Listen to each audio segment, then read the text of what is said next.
Добър ден на всички. Първо искам да се извиня за малката неразбория по отношение на датата, т.е. на часа на започване през конференцията. Преместихме го поради причината, че днес се открива и мото салонът.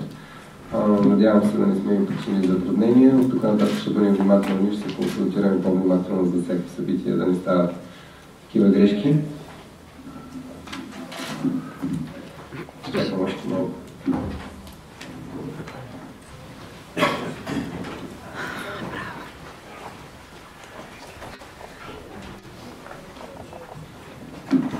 Както всички знаете, проведохме тестове в Серес, които бяха по-скоро за запознаване с автомобила и за запознаване от наша страна на кандидатите, които имат желание да се включат в нашата инициатива.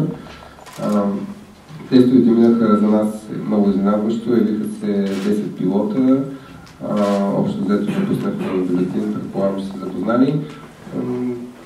Имаше доста интересни моменти, ситуации, които искам да влизаме в детайли, но като цяло за нас двата дни бяха много положителни, защото първо всички потенциални пилоти добиха представа за възможности и качеството на автомобила и второ, ние успяхме също да добием представа за възможности на пилотите. След анализ на кандидатурите преценихме, че е възможно, че така свихме кръга на преговори и както виждате днес имаме 3 пилоти, които са известни личности и фигури от автомобилния и картинг спорт в България. На първо място мога да представя господин Мирослав Ангелов, който е кариерата му започва от картинга, след това в рели и писта състезания. Подготвили сме кратко резюме в всеки от вас, в папките пред вас, с историята на всеки един пилот, състезателната история в България, евентуално в чужбина. Другият наш пилот се казва Ивайло Цонев. Той има опит основно в картинг състезанията, многократно е шампион на България в миналото.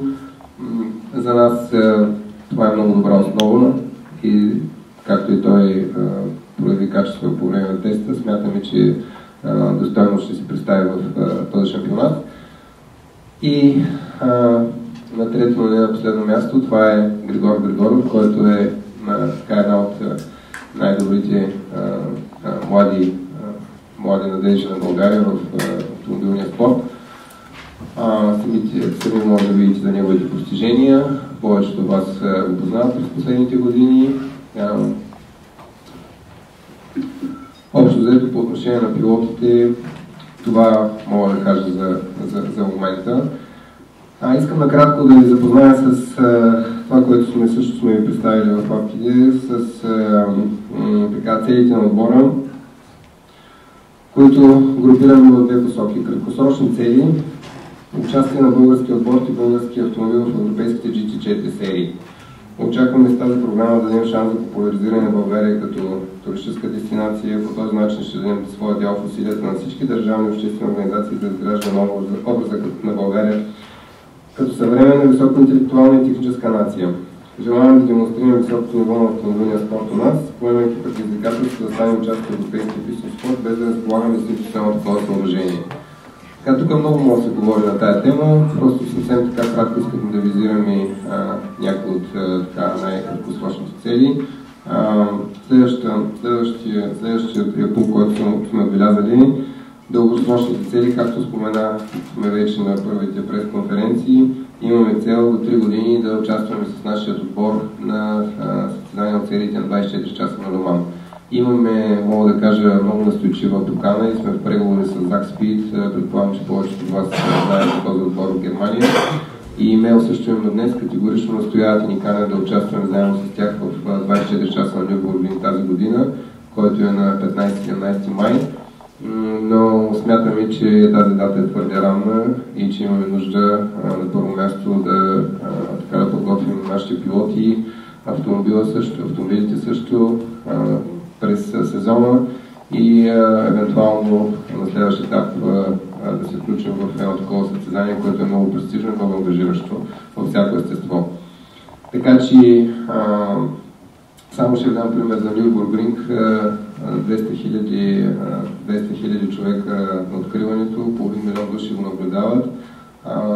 Има около 800 акредитирани журналисти от цял свят, над 10 заводски отбора участват и около, по памет, мисля, че бяха около 200 автомобила в различни класове. Така че сами може да видите представено такова състезание, каква популярност може да даде на естествено при добро представяне, което всички ще се борим на автомобила, на отбора, на България като цяло и на българския автомобилен спорт. Друга дългосрочна цел, която сме си поставили, е да подпомогнем София като кандидат за Европейска столица на спорта. Като конкретно имаме разговори и предварително одобрение на ръководството на GT4 европейските серии за провеждането на състезания в чертите на София.